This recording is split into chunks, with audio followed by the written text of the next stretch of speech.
Hi there, and thanks for joining us for today's webinar. I'm Niel Stevens and I look after the video products here at Adobe. And in the 3 years I've been here, I've seen some very exciting changes around our products, not least with this latest release of Creative Cloud video products. So the Creative Cloud platform is about a year old now, but what we've done in this latest release is made a bunch of new stuff that's exclusive to the cloud. And it's a great platform for us to bring you the latest innovation, the latest new features in our software and in the tools, and keep that pace of development going at a good rate. So we've got Premiere Pro CC loaded in the foreground here. Let's just go into my Creative Cloud application here. And we'll have a look at, this is like the dashboard or the control center of your cloud apps. So here on the Home tab, it should tell me any recent activity I've done, any files I've checked in, applications I've installed. It's just thinking about that at the moment. But if I go over to my apps page, what you'll see is all of the applications I have installed already. And what it will do is, as soon as any one of these has updates or new features available to you, they will present themselves, and then you can choose to update that application if you want. For those of you who still need CS6 apps for backward compatibility, you'll notice I've got Prelude CC and CS6 installed here. You actually just click on the More Information on the default tab, and that will take you to a website where you can in turn go to a drop-down menu and choose old versions. So we'll always make older versions available for compatibility purposes as part of Creative Cloud. So you can see I've got most of the video applications installed here already. Premiere Pro CS6 is actually required if you want Encore as well. That's worth remembering. So I've got all the tools available at my disposal. If I click on Files, that again just gives me a kind of a little speedometer of how much space I've used in my Creative Cloud storage. So I have 20 gigs available to me. All subscribing users have 20 gigs. Even on the freemium model, if you sign up for our complimentary 30-day trial period, you'll get 2 gigs of file storage available to you as well, free of charge. So that's well worth experimenting with. But if I want to see some of the files I've got stored, I just click Open Folder. And that will take me to my local directory where I have some Photoshop documents and some video files synchronized. If I actually click creativecloud.com, it will open up a web browser and it will show me my files inside the web interface itself. Now the reason this is useful, for example, is if I go and look at one of my Photoshop files here now, the website itself is actually familiar with the different picture types.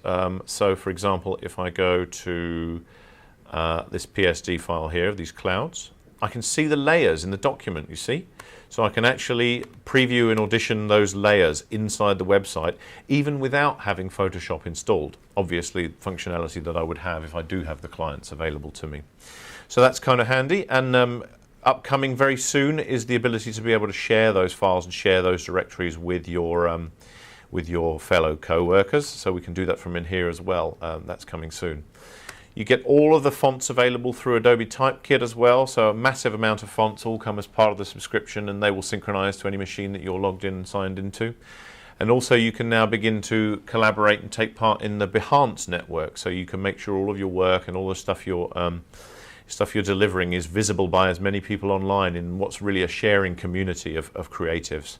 So if I click on one of these now, it'll take me to the homepage of Gerhard Human, and I can just hit follow, and then it will keep me up to speed with any of the stuff he's working on. But your work will then become available through the same application platform. So let's, without further ado, have a look at some of the toys. So if I go across to Prelude, here we are. Prelude was introduced in CS6. It was a new application in the suite. And we introduced it to replace something called On Location, which was a log and capture tool, but worked specifically only with Firewire camcorders. So that kind of outlived its usefulness. So we replaced that in CS6, and this application was built as a direct result of work we did with some of our broadcast customers. They essentially helped us and informed us in the building and development process of this application.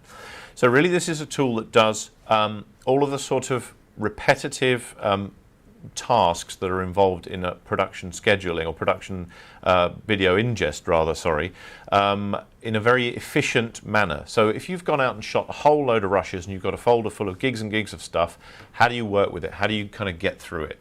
So really this is the tool for that. Ingest, shot logging and shot assembly, shot listing, and also building a rough cut. And something else I'll get to in a moment, we've actually integrated Story, our online collaborative script writing and editing tool, into the interface of Prelude as well, which is massively useful for embedding text, script-based text into your rushes and analyzing it.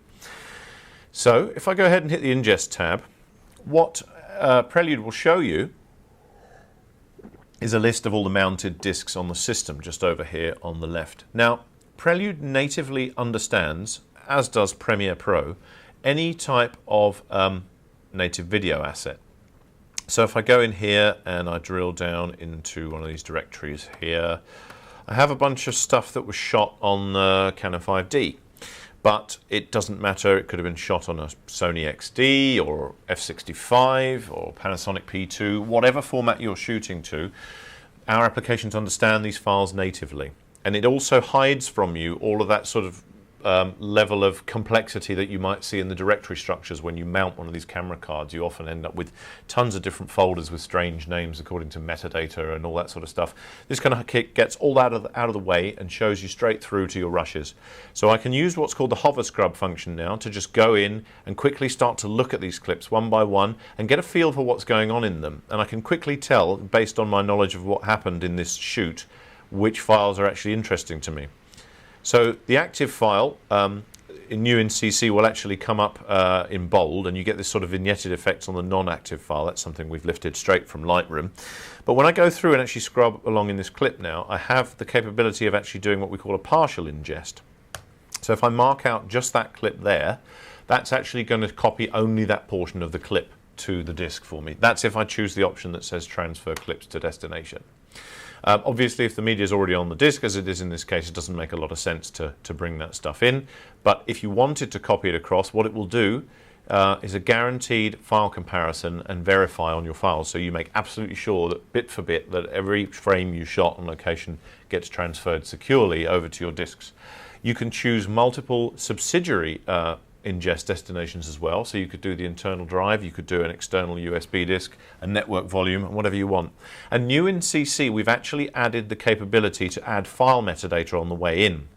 So the way we do that is if I go new preset and add, I could say, for example, add metadata field company with value Adobe to any clip that I'm bringing in. And I can add any other custom fields that I want in there as well. It'll also preserve any static metadata that was created in the field, and you can edit that later on. So any metadata is always sacred, is always preserved. We never alter it other than without you wanting to, and we can add to those fields as well. Indeed, what we can also do in larger corporate enterprises is actually compel the user to put various different metadata fields into the video so that it's an absolute requirement before it gets checked into an archive or a media asset management system that it must say the date, the location, the project, the shoot, because nobody ever goes back after the fact to put that information in, right? So it makes most sense to force them to do it at the point of ingest. We also have a batch rename tool as well, which is kind of handy. So I've got various different presets here for actually doing customized text for name lists. So I could call this car project dash, and then auto increment the number as well if I add that on there as well. And I can decide whether that's how many characters that's got. This is really useful if you're doing multiple DSLR based shoots, because let's face it, if you're shooting with 5D cameras, you're going to bring your chips back, mount them on the system, and you're going to end up with 5 clips all called MVI_0001, and you're not going to know which one was which. So perfect to have the ability to rename and work with the metadata on all that stuff before you bring it across. So that's the ingest tool. And so as mentioned, I'm not going to do it in this case because the media is already on my disk, but then I could go ahead and press ingest and it will do a verified copy of all that stuff. So here's some footage from the movie Waiting for Lightning about the skateboarder Danny Way. And this is actually an interview piece, which is quite interesting. What I have in this case, though, is a transcription of that interview inside Story. Now, you'll see the Story panel here. More on that in a second. Let's just go to the web and sign in at story.adobe.com. Now, this is something, if you have a cloud account, you can sign straight into Story and start collaboratively working. So it already knows my credentials from before. So here you can see every project that I've worked on, and within projects you actually have scripts. So if I double click, this is Tony Hawk interview. So I'll load that up, and there we have a fully featured script editor. So it's not that we wanted to take on the likes of Final Draft or Movie Magic, but it's important that this script becomes part of our workflow in terms of its metadata. I mean, what more rich source of metadata do you have than the script? It's everybody who was there, everything they said and everything they did, right? So if that was searchable in such a way that was married with our rushes, that would be quite compelling. So what we can actually do is allow you to do that. If I take this script out, it's now embedded in my account itself, so I'll go back to Prelude. If I sign into Story from here, what I get is essentially a smaller view of the interface and all my projects inside here. What that then allows me to do, if I go back to that Danny Way script, let's highlight that. There we are. You see I've got quite a small editor here, but I can go in, I can work on the script, I can make changes. But having a full transcription of this interview allows me to pick up that script and actually embed it in the rushes. And you see that's now got a little attached story scene icon there. What we can do, and this is a feature that was in Premiere Pro for some time, is right-click and go Analyze Content. What that's going to do is take the embedded story script and use it as a guide for the speech-to-text engine inside here to actually analyze every word and find every mark. So really, really useful feature. I can go ahead and press OK, and what that will actually do is farm the job out to Media Encoder in the background. But rather than wait for that to crunch numbers, I'm just going to pause that. It's fairly rapid, you see. For a 7-minute interview, it's going fairly quickly. But if I go back to Prelude and I just load up this version that's already analysed here, you can see I have tons and tons of these markers available to me. This is where I would cut clips up into subclips and comments and whatever else. But every single word actually comes up as a marker. So if I go across to my marker inspector, let's go to list mode over here.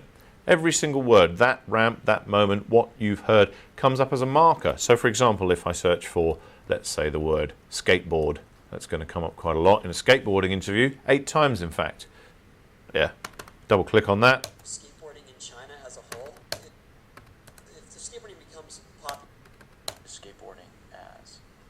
So you see, rather than scrubbing and shuttling through, I get a marker to every single version of that word.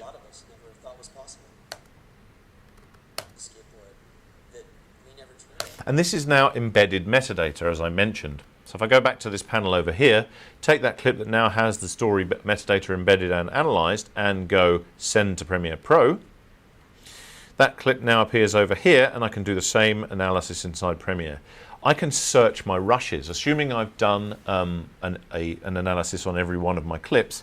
If I look for the word skateboard here again, it says you have one clip that contains that word. So it's actually searching multiple clips simultaneously if I had them available to me.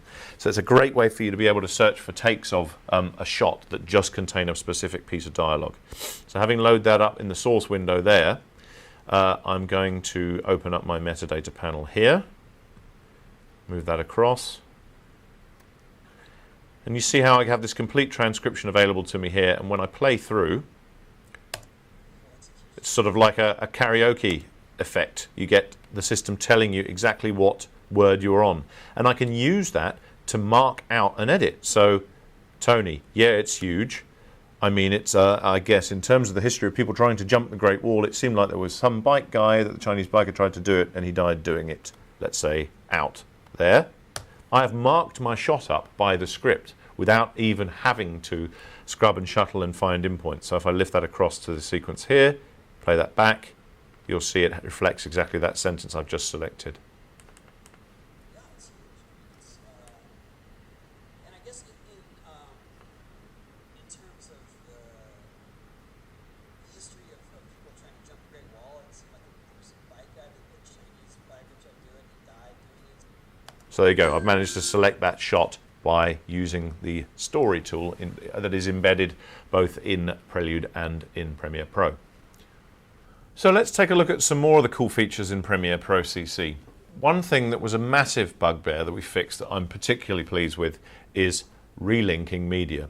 Yes, I'm sure many of you have seen this media offline screen before and then had to go through the laborious process of trawling through your drives, finding files one by one and clicking stuff around in the Finder generally for about 10 minutes until you can get your project back online. and in so doing losing the will to live. You'll be pleased to hear that we have completely overhauled the relink tool. So if I now right click on these missing clips here, you can also type offline in here. For those of you who weren't aware that that was a shortcut, that's actually quite a useful way of quickly showing you any clips inside a project that are offline. If I right click on there and go link media, it's going to call up all of the available shots, all the shots that it can't find at the moment, and it allows me to match the file properties of those based on file name, extension, but equally now media start, time code, tape name, and any other useful bits of metadata. So that's actually useful in proxy workflows if you were working from a low-res version and you actually wanted to go ahead and relink your final edit to a high-res version. Anyway, if I go ahead now and click locate, it's going to call up the media browser rather than actually the standard Explorer or Finder view. You've got much more capable and useful thumbnails in here. You can use hover scrub to actually find out, to identify a clip based on its physical appearance. So a much more useful way of being able to relink clips. It's automatically found that first clip I was looking for, so based on the fact that I had the box ticked earlier on saying please link any other missing files that you're looking for in this folder as well, I can go ahead and just click OK, and my whole sequence comes straight back to me. Only 3 clips admittedly, but the process of relinking much more straightforward and simplified now in Premiere Pro CC. So there we go, as I say, clips are all back online.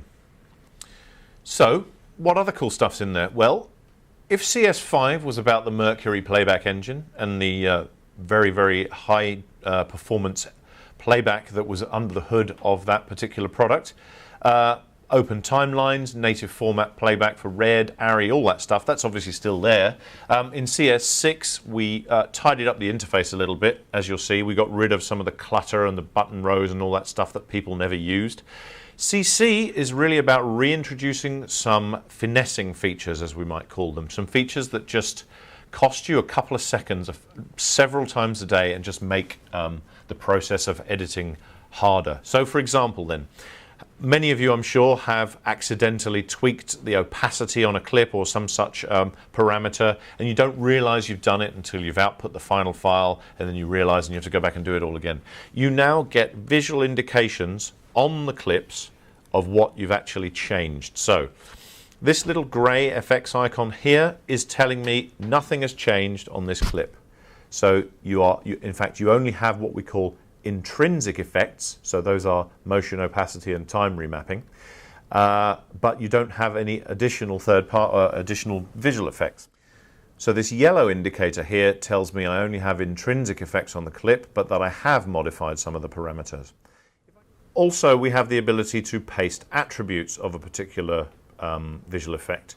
So if I highlight this clip here and I want to put a 3-way color corrector on it, I can go in, I can change the saturation on there, pull that down a little bit, because this is some old sort of gaudy oversaturated VHS footage.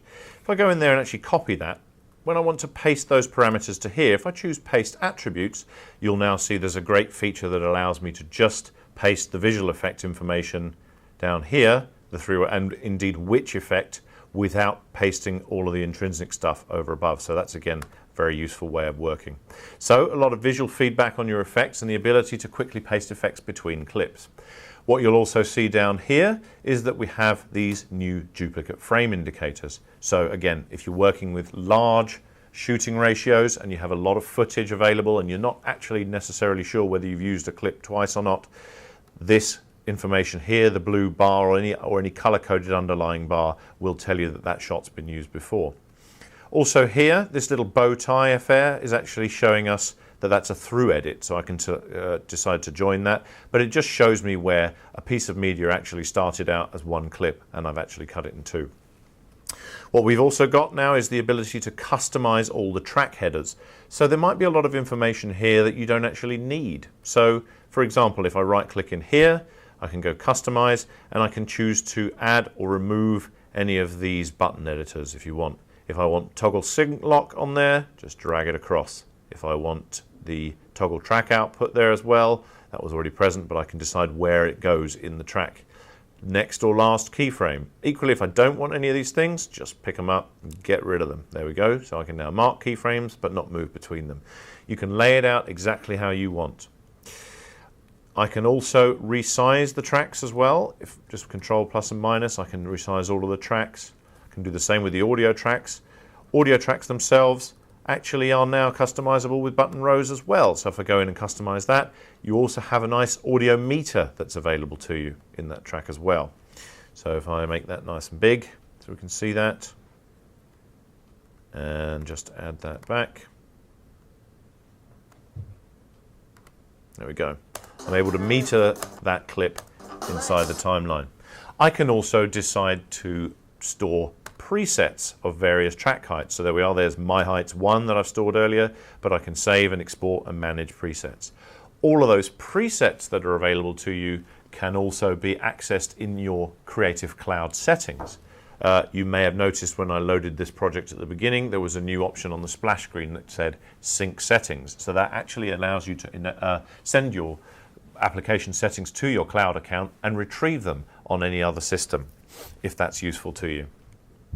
In terms of other stuff that we have overhauled in this version, we have the ability to bring nested clips across. So if I go to here and we look for this games nested, that's a nested sequence. So they've been around for a while. I can open that up. But let's say now I wanted to drag that in. If I delete it, if I move the playhead to the beginning of that, delete that, 3.A games nested. I'm going to reintroduce it, but you'll notice that's the standard way for nesting a sequence within another. I now have this option over here, insert and overwrite sequences or nests. Sorry, insert and overwrite sequences as nests or individual clips. If I turn that off, I can actually bring that sequence across and look at all of the subsidiary elements in there simultaneously, allowing me to cut down that sequence while it's within the other.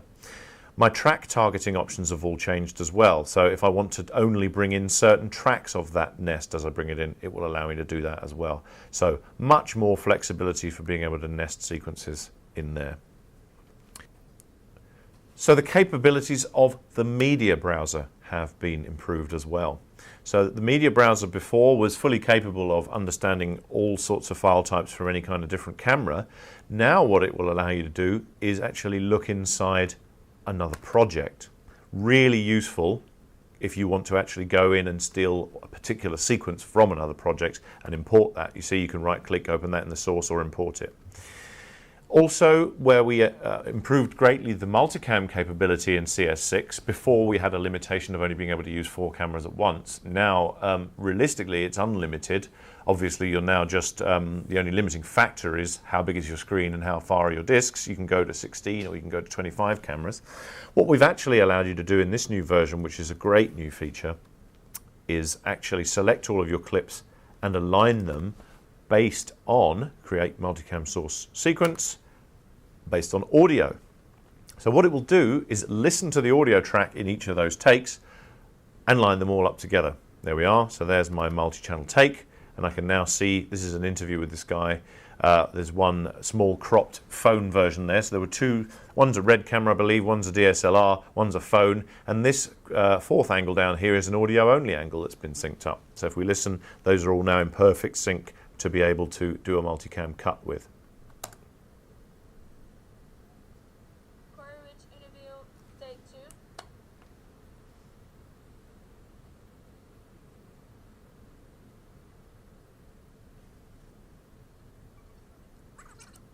Really fun shoot.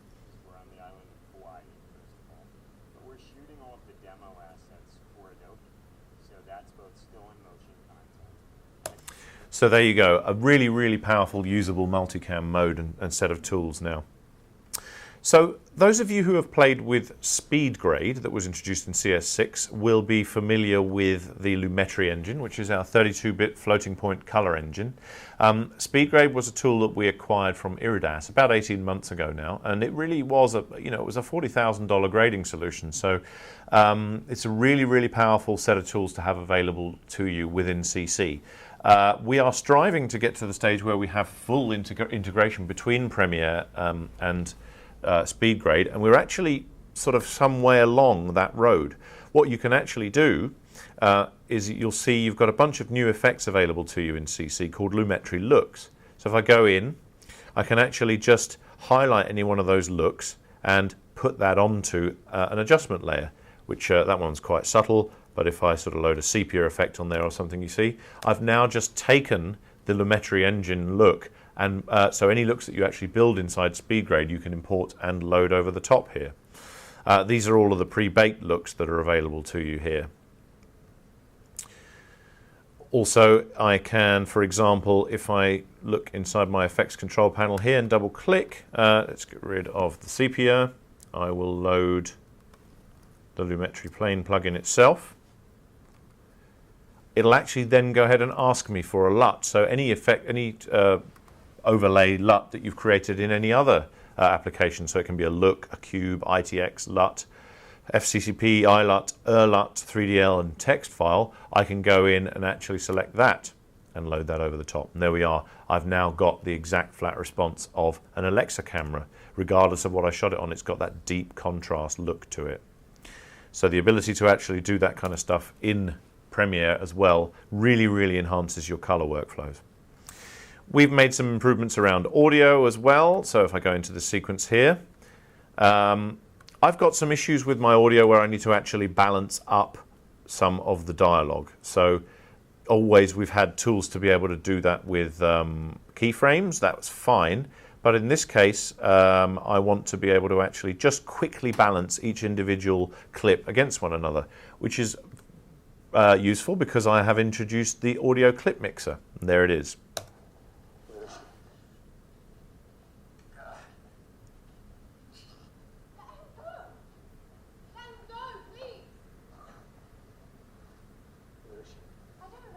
So you see that last clip there, where is she, just on video 2 is a little bit lost. So if I highlight that clip, I can select audio 2, down here. The dialogue track is on A4. I would just select that particular shot there and go over to my audio clip mixer, and on audio 3, just go ahead and lift that up.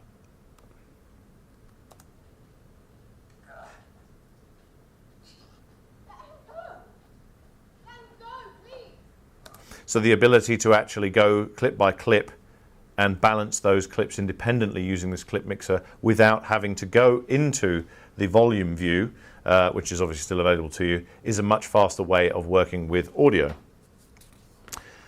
So let's move on to After Effects. We did a survey and it turned out that most of the people using After Effects who had some kind of 3D modeling tool in their workflow were using Cinema 4D. So we've introduced some great new features into After Effects, but one of the most important is our new relationship with Maxon and the really tight integration we have with their C4D tool. It's really exciting to be able to announce as well that C4D is actually shipping with Creative Cloud now. So with After Effects, I have a fully fledged version of C4D Lite that is available to me. Let's see it in action. So I've got a shot here where a camera is panning horizontally and showing me some activity across these two guys talking and standing next to this truck. So we introduced the camera tracker in CS6, so that's still available to me. If I go track camera, what it'll do is work its way through the frames in the shot, and it will analyze exactly what's moved in the shot. So there's 55 frames for it to work through. Rather than a point tracker, which conventionally tracks one particular point in an image and follows it around, the camera tracker actually tracks any points in the image that it thinks will be of interest at all. And each one of those points then gets marked by a little colored sparkly icon, which you should see in a second. There we go. So you can see all across this headlight here and across the grille, I've got various different anchor points that I can tie anything I want to. So that was a CS6, but in CC, what we have the ability to do now is actually right-click on there and go Set Ground Plane and Origin. I can actually take this camera tracker data, so if I look at the tracked version here, find the camera tracker effect, and I can say File, Export, and this is brand new, export to the Maxon Cinema 4D exporter. That will take all of those vectors and create a C4D project which I can actually go and lock something to. So If I look here, you see how this solid is perfectly locked to the front of that grill. That solid can be used as a tracking object inside C4D. So if I go to my original here and highlight that clip, you just simply press Ctrl E on the new C4D layer here. If I look at my effects controls, that C4D object is being composited into the After Effects scene by this new Cineware by Maxon plugin. If I highlight that layer, simply press Ctrl E, it's going to open up C4D for me. So there we are, I now have full control over that grill that's been created as a completely virtual object inside C4D. I can rotate it, I can move it around, I can look at the individual components that make up the car, objects of the car itself. So bottom slab I've got there, I can turn on and off. Bottom rectangle.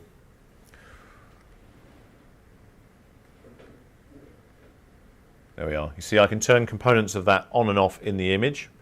And then if I save that out, that will update straight through to After Effects. So you see I just have a portion of my grill there. The rest of it seems to have fallen off somewhere.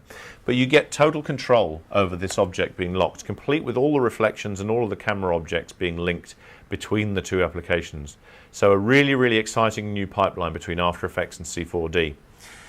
This is something that used to take hours and hours of data wrangling, of saving out metadata files, of actually trying to link the two together. And there was something of an industry out there for bits of digital glue that held the two applications together.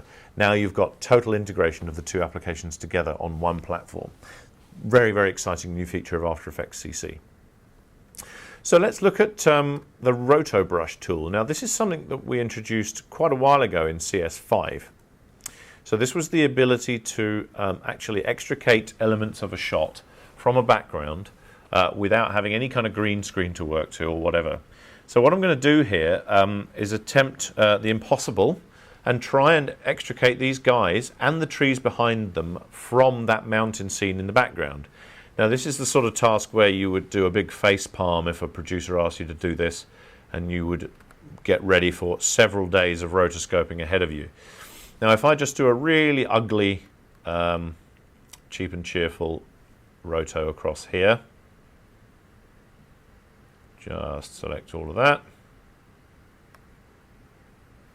and exclude this. So I'm essentially telling the software what's in the roto and what's not. There we are. Very, very quick and ugly rendition of getting that in. As you'll remember from CS5, what it will do is follow that across, you see. So it's a great tool for being able to follow these intricate edges that you've put in there. Trouble is, there's no way I'm ever going to get a pixel perfect rendition of the edge of the trees. So what we did was introduce the Refine Edge tool from Photoshop into the After Effects Roto Brush tool. So if I now go across, just go over that ugly line I'd put in there in the first place, it will pick up all of the detail that was available in that shot from underneath. You see, it finds all of the edges for me there. And that enables us to end up with something like this.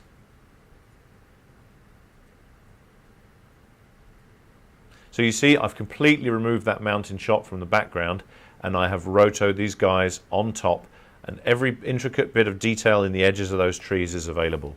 So if I zoom in, you see, even down to sort of pixel level, this is a 1080p shot, I'm starting to see the aliasing of the raw pixels before I see any loss of details in those trees.